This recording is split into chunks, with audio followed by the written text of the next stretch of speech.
So the origin of this next song is, I was playing right down the street here a little bit, my buddy Jeff, and I was in the middle of a song, and these three very nice and very elderly ladies came up and stood there and started talking to me, and I was in the middle of a song.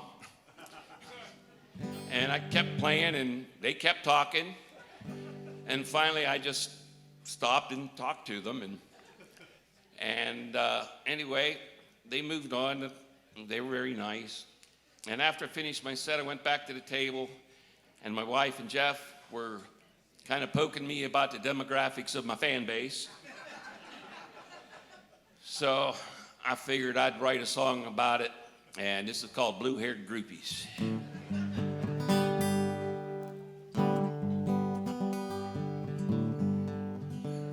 I was almost to the stage door. I heard some ladies wage war with a cop who stopped them jumping past the line. They were moving kind of slow and probably hadn't seen a show since Mother Maybelle, Kitty Wells, or Patsy Cline. I just thought they lost their way to the senior night buffet when a pair of bloomers landed on my toe. Then one ran right up to me, said she'd like to do me. Now that was something that I didn't need to know.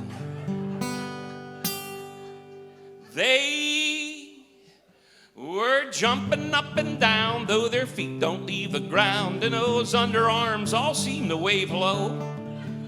Then they all burst into song, you know the one about the bong. So I just smiled and told them all I had to go. I got some blue-haired groupies at my shows. Well, I finished entertaining by the time it started raining, so I hurried off the stage and down the hall.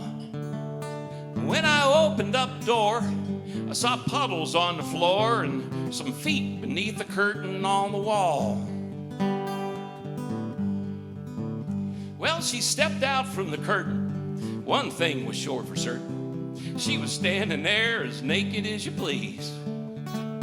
She had a tattoo that said Elvis right there on her second pelvis and a nipple ring that nearly reached her knees. I had to make a quick decision. You think I found religion 'cause I prayed and someone knocked upon that door. But before I could get to it, they started coming through it, and in walked at least a dozen more. They had canes and they had walkers. They wore mama jeans and Dockers, Dolly Parton purses, rhinestone fanny packs, like some weird Fellini drama to remind me of my mama. For a groupie, there ain't nothing worse than that. Well, we commenced talking. They are old, but they're still rocking, still banging on that dash to 8-track tapes. They're known from far and near and welcome everywhere, except for Crazy Margaret there behind the drapes. So I listened to their stories about all their youthful glories. Some were born to please and some were born to run. Then I had a weird sensation. Was I dizzy with temptation or patchouli mixed with Chanel #1? They helped Hank to see the night and Chris make it through the night. Jerry Lee's great balls of fire could make them swoon. They told Bob, don't think twice, said John Prine was paradise, and Roger Miller left the party way too soon. Now I've got their blue-haired groupies in my room. Well, we passed it all around till the clock was all unwound and someone snored. It was time to go. But they're all about the song and they always sing along. And I got them blue-haired groupies at my show.